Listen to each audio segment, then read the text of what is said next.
What's up, Heat Nation? Your boy Ernest here, back with another Miami Heat Talk video. Hope everybody's having a great Monday. Hope you guys had a great weekend. Before we get started, you know what I'm going to ask.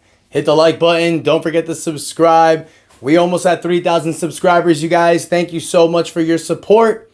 Got a couple things I want to talk about. So off we go on another Miami Heat Talk adventure. Now look, wish I was coming with better news. Heat lose yesterday against the LA Clippers.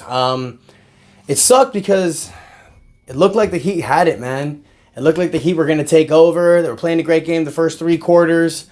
It's not like we were winning, but it looked like we were close. And then you lose the lead in the fourth quarter.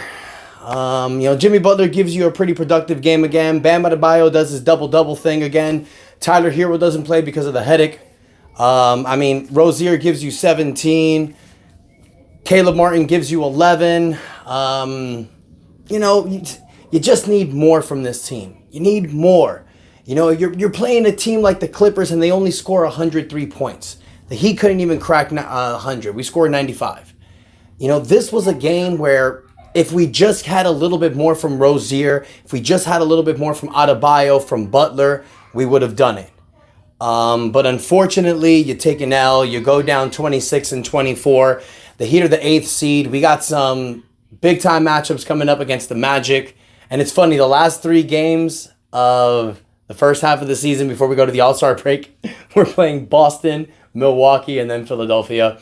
So the Heat have their work cut out for them, man. You're 8th seed right now.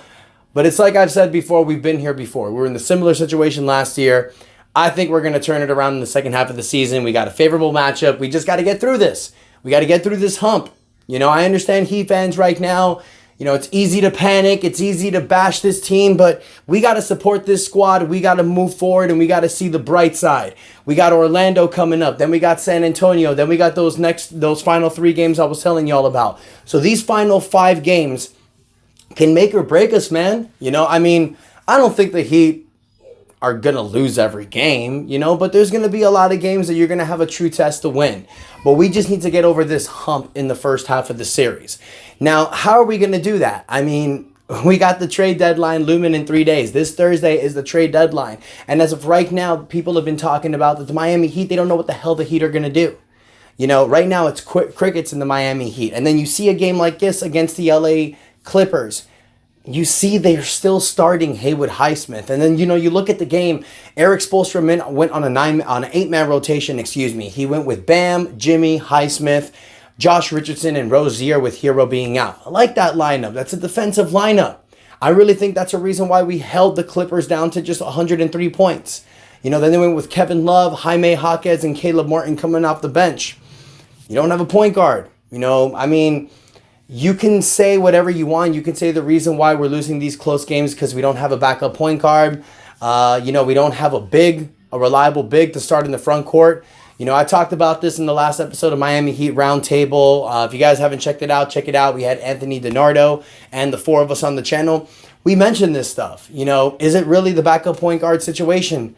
Or what it really is, what I think it truly is, having a big man out there. Haywood Highsmith, he's fine. But the dude is 6'3", 6'4", starting as a power forward. He gives you 27 minutes, 5 points, 3 rebounds, 2 for 5 shooting. I know he has defense tenacity, but he's a role player at best. I think we need to stop this whole starting Haywood Highsmith. Now, something that interesting came up that a couple of days ago that I wanted to talk to you guys about, an opportunity for the Miami Heat to go after a big. The Athletic did recently report that the Miami Heat are looking to go after Kelly Olynyk. Now, going after. What does that mean? That could mean a lot of things. That could mean the Miami Heat are going after Kelly Olynyk via trade. That could mean that the Miami Heat might be interested in taking advantage of Kelly Olynyk for a buyout. We don't know exactly what Danny Ainge is doing with Kelly Olynyk. I know Utah right now, they're still in the scene in the playoffs out west. It's not like it's completely over for them. They still have an opportunity, to get in the play-in, to maybe make a run. Doubtful. I know that Danny Ainge always looks for draft capital, so if he can let go of a player for some type of capital, it's fine. Kelly Olynyk's in the final year of his contract. So, guys like that may look for a buyout. Kelly Olynyk did play here before. He does have familiarity with guys like Bam Adebayo, Jimmy Butler, Tyler Hero. I know there's history between Kevin Love and Kelly Olynyk. I've talked about Kelly Olynyk before on this channel. I know that Kevin Love separated his shoulder. Guys, that was 9 years ago, though. And from what I've heard in recent reports, they've squashed that beef. It'd be interesting as hell seeing them here together, you know? But to break down Kelly Olynyk this year, you guys, because I think Kelly Olynyk is a guy that can definitely help the Miami Heat. He gives us exactly what we need. A big that can hit threes and defend.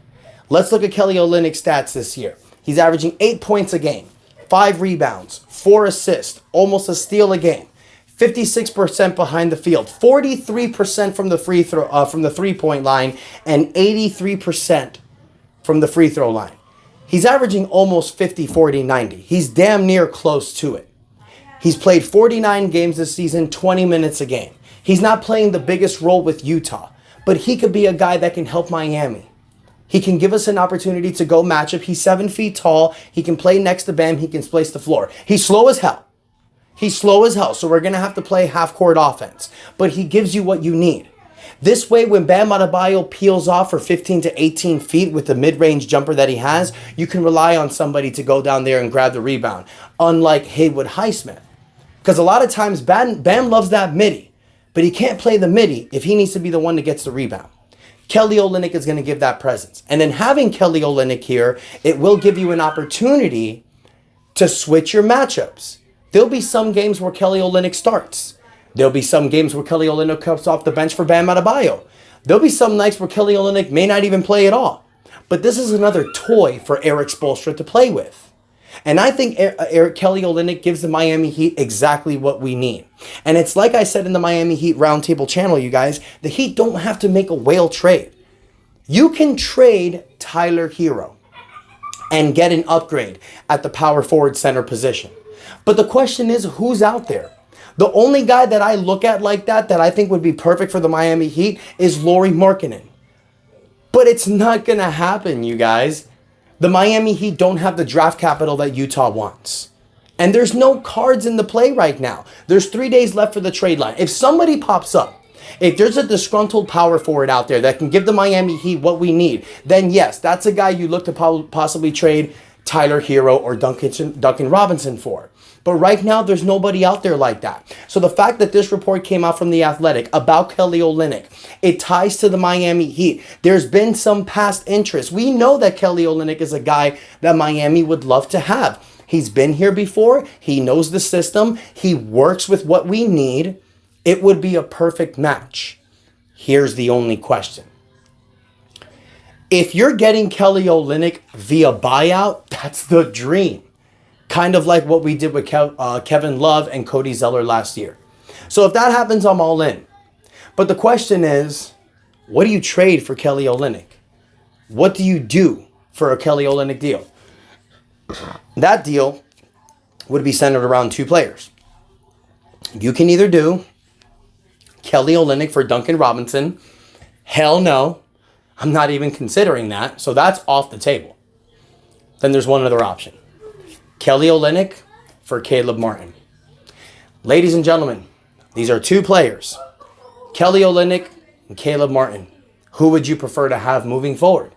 Because that's the only trade that the Heat can do that would work if you're looking to do a straight-up trade. Maybe Miami can include Thomas Bryant, package in a second-round draft pick as well to give Utah a little bit more incentive. But the numbers work. I've done the trade in an ESPN machine. It works. The only thing about that, though, the Miami Heat is taking back more money. So what they did for the Kyle Lowry, Terry Rozier trade, when we gave ourselves a little bit more flexibility in the tax bracket, that comes right back to us by making that deal. And we know that our owner, Mickey Arison, is cheap as hell. He may not want to do that. So I want to ask you fans, because Caleb Martin, you guys, he's averaging pretty similar numbers that Kelly Olynyk is. He's averaging 10 points a game, close to 11 a game, which is 3 more than Olynyk.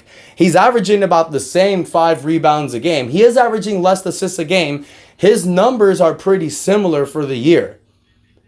The only difference is Kelly Olynyk is about 6 inches taller.